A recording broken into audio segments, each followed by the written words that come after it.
Everyone, स्वागत आहे तुमचं आपल्या पल्लवी क्लासिक किचनमध्ये. तर ज्यांना खिचडी खाऊन कंटाळा आला आहे त्यांच्यासाठी ही रेसिपी एकदम परफेक्ट आहे.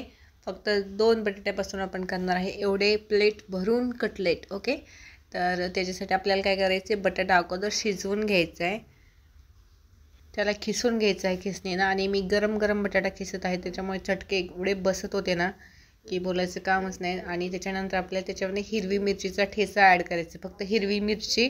तर टेस्टप्रमाणे मीठ घ्यायचं आहे आणि राजगिऱ्याचं पीठ घ्यायचं आहे. ओके, तर काय करायचं, आपल्याला हे सर्व आधी मिश्रण मिक्स करून घ्यायचं आहे. त्याच्यानंतर आपण त्याच्यामध्ये राजगिऱ्याचं पीठ ॲड करणार आहे, 2 ते 3 टेबलस्पून, जास्त नाही. आणि इथं मी घेतलेले आहेत 2 मोठ्या साईजचे बटाटे घेतलेले आहेत.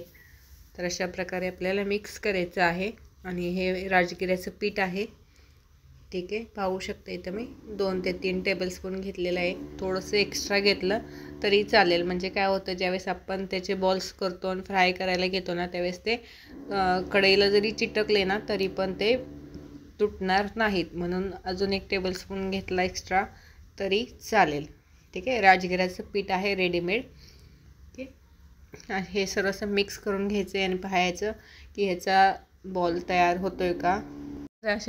अशा प्रकारे त्याला बाइंडिंग आली की सगळे आपण त्याचा रोल करून घ्यायचे बटाट्याचे आणि त्याचे बॉल्स बनवून घ्यायचे. आपण गुलाबजामला कसं करतो तसं. तर साईज थोडीफार कमी जास्त केली तरी चालेल, शेप वेगळा केला तरी चालेल, काही हरकत नाही. अशा प्रकारे आपल्याला झालेले आहेत बॉल्स तयार. आणि तेल ठेवलेलं आहे तापायला. तर चेक कसं करायचं, तर वरून हात फिरवायचा, त्याच्यावरती समजतं आपल्याला तेल आपलं गरम कसं होते. आणि त्यातलाच एक छोटासा बॉल्स टाकायचा आणि पटकन वरती आला तर समजायचं आपलं तेल चांगलं तापलं आहे. पण इथं तेल तापलेलं नाही आहे चांगलं, ठीक आहे. त्याच्यानंतर 1-2-3 मिनटं परत चांगलं कडकडून तापून द्यायचं. त्याच्यामध्ये सुरुवातीला थोडेसे बॉल्स सोडायचे, कारण काय होतं, चिटकण्याची शक्यता असते आणि रेसिपी बिघडण्याची पण शक्यता असते. तर आणि त्याला लगेच डिस्टर्ब करायचं नाही, 1-2 मिनटं असंच होऊन द्यायचं. आणि खालचा कलर असा गोल्डन ब्राऊन झाला की स्पॅच्युलाने हलवायचं, ठीक आहे. नंतर 1-2-3 मिनटं फ्राय करायची, चांगला गोल्डन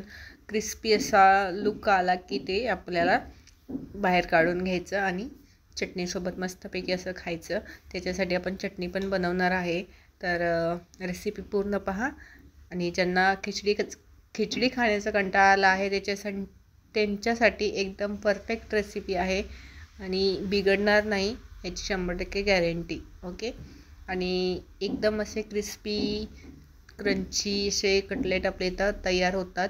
आणि साईज आपल्याप्रमाणे आवडीप्रमाणे ठेवू शकतो, ठीक आहे. थोडी मोठी ठेवली तरी चालेल, पण थोडंसं बिघडण्याची शक्यता असते. तर इथे 4 टाकून घेतलेले आहेत मी, जास्त नाही.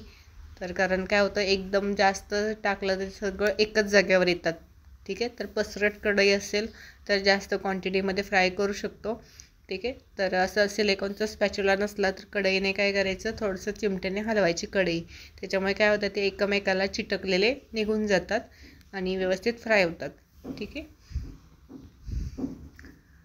अशा प्रकारे फ्राय करायचं, वरून थोडंसं तेल असं टाकायचं आणि नंतर त्यांना हलवायचं, ठीक आहे. अशा प्रकारे ते मग व्यवस्थित फ्राय होतात. खाली थोडंफार चिकटलं असेल तर ते असं निघून जातं, ठीक आहे. अशा प्रकारे गुलाबजामसारखे दिसतात ना, पण खूप छान टेस्टी बनतात. तर नक्की ट्राय करा.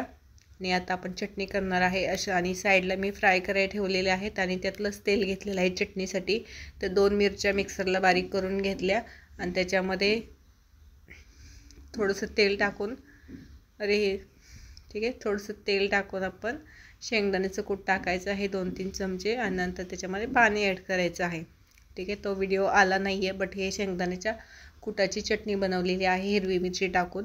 ते एकदम खूप छान टेस्टी बनते. तर नक्की ट्राय करा आणि व्हिडिओला लाईक करा, ठीक आहे. अशा प्रकारे आपले सगळे कटलेट रेडी झालेले आहेत आणि चटणी पण इथं रेडी झालेली आहे. खूप छान टेस्टी बनते, ठीक आहे.